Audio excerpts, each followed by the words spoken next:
السلام علیکم ګرانو هیوادوالو خدای دې وکړي چې ټول روغ او خوشحاله اوسئ. امید لرم چې ژوند به مو ښه روان وي. یو نوی درس ته ښه راغلاست.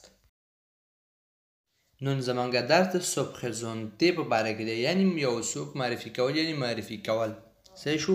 سبخزونتي معرفي کولو ته وایي، یعنی یو څوک تاته وایي چې دغه کس معرفي کوي یا خپل ځان معرفي کوي. یعنی څنګه کولی شي چې یو کس معرفي کړي، مثلا دا څوک دی، د دې نوم دا دی، دا د دغه ځای څخه راغلی دی، دا داسې کوي، دغه شی خوښوي، دغه شی نه خوښوي، یعنی د یو چا په باره کې معلومات ورکوي، یعنی یو څوک معرفي کوي. نو څنګه به کولی شو چې یو څوک معرفي کړو؟ نو په دغه ویډیو کې یو ټیکسټ یا یو متن مې جوړ کړی دی د یو کس په باره کې، چې یو کس چې جون نومیږي، هغه مې تاسو لپاره معرفي کړی دی. مثال په توګه تاسو هم کولی شئ چې هماغسې خپل ځان یا نور څوک معرفي کړئ.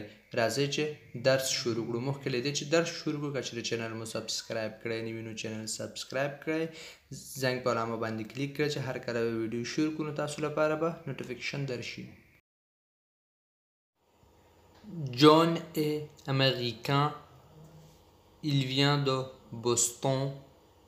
Il est arrivé à Paris il y a maintenant 2 ans et il n'a pas très envie de retourner aux États-Unis. Il pense souvent à son pays, mais le style de vie français lui plaît beaucoup. En fait, il aimerait habiter en France et travailler aux États-Unis. Mais ça, c'est difficile. John est américain. Il vient de Boston. Il est arrivé à Paris il y a maintenant 2 ans et il n'a pas très envie de retourner aux États-Unis. Il pense souvent à son pays, mais le style de vie français lui plaît beaucoup. En fait, il aimerait habiter en France et travailler aux États-Unis, mais ça, c'est difficile. John est américain. John چې دی یو امریکایی دی. Il vient de Boston. هغه له بوسټون څخه دی. Il est arrivé à Paris il y a maintenant 2 ans. هغه نن 2 کاله مخکې په پاریس کې رسېدلی دی. یعنی نن 2 کاله مخکې پاریس ته رسېدلی دی، نن 2 کاله مخکې پاریس ته راغلی دی. او il n'a pas très envie de retourner aux États-Unis. او هغه ډیر نه غواړي چې بیرته متحده ایالاتو ته لاړ شي او خپل ژوند په متحده ایالاتو کې تیر کړي. هغه نه غواړي چې بیرته متحده ایالاتو ته لاړ شي. Il pense souvent à son pays. او هغه اکثره د خپل هیواد په باره کې فکر کوي. مگر le style de vie français lui plaît beaucoup. د فرانسوي ژوند سټایل هغه ډیر خوښوي. En fait, په حقیقت کې il aimerait habiter en France. هغه غواړي چې په فرانسه کې ژوند وکړي، یا هغه خوښوي چې په فرانسه کې ژوند وکړي. Et او travailler aux États-Unis. او کار وکړي په متحده ایالاتو کې. مگر ça دا c'est difficile. دا ډیر سخت دی. یعنی چې ژوند په فرانسه کې کوي او کار په متحده ایالاتو کې کوي، دا ډیر سخت دی. John va souvent au cinéma. Il y va une fois par semaine. Il aimerait bien y aller plus souvent, mais ça coûte cher et il n'a pas beaucoup de temps à cause de son travail. Il aime bien sortir. Il voit souvent des copains le week-end. et il va boire une bière avec eux.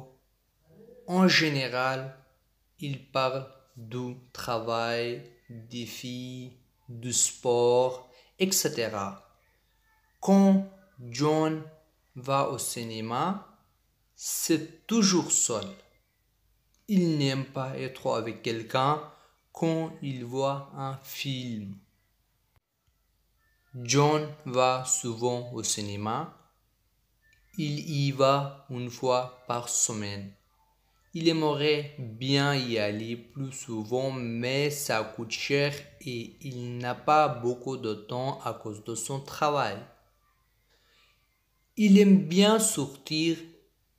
Il voit souvent des copains le week-end et il va boire une bière avec eux.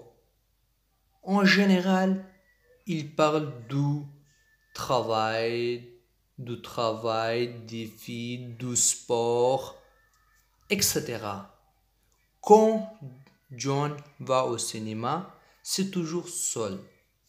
Il n'aime pas être avec quelqu'un quand il voit un film. John va souvent au cinéma. John أكثر سينما تزي. Il y va une fois par semaine. هغه یو دفعه یعنی په هفته کې یو ځل سینما ته ځي. دا ایل څخه چې وروسته اګریک ویني دا د سینما په ځای راغلی دی. یعنی که چیرې په دې موضوع نه پوهېږئ تاسو کولی شئ په کمنټ کې راته ولیکئ چې په نیکسټ ویډیو یعنی راتلونکي ویډیو کې د همدې په باره کې خبرې وکړو. Il aimerait bien y aller plus souvent. دا خوښوي چې اکثره یعنی ډیر وخت سینما ته لاړ شي. مګر ça coûte cher یعنی د سینما ټکټ چې دی د قیمت یعنی ټکټ قیمت دی یعنی سینما ته تګ چې دی قیمت دی. et il n'a pas beaucoup de temps او هغه ډیر وخت نه لري à cause de son travail. هغه د خپل کار له وجې ډیر وخت نه لري چې اکثر سینما ته لاړ شي. Il aime bien sortir او هغه خوښوي چې مثلا هغه خوښوي چې بهر ووځي یعنی چکر لپاره بهر وځي. Il aime bien sortir هغه خوښوي چې وځي. Il voit souvent هغه ویني اکثره des copains خپل انډیوالان le weekend یعنی په ویکند کې یعنی د هفتې دوه آخري ورځ چې دی لپاره le weekend وایي.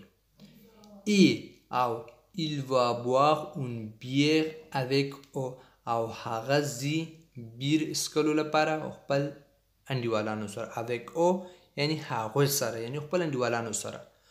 en général معمولا il parle هغوی خبرې کوي du travail د کار des filles د جنکیانو په اړه du sport د سپورت یعنی سپورت په باره کې etc. او داسې نور شیانو په باره کې خبرې کوي. quand John va au cinéma کله چې جون سینما ته ځي c'est toujours seul هغه همیشه یوازې. il n'aime pas être avec quelqu'un quand il voit un film. هغه نه خوښوي چې فلم کتلو په وخت کې هغې سره څوک وي.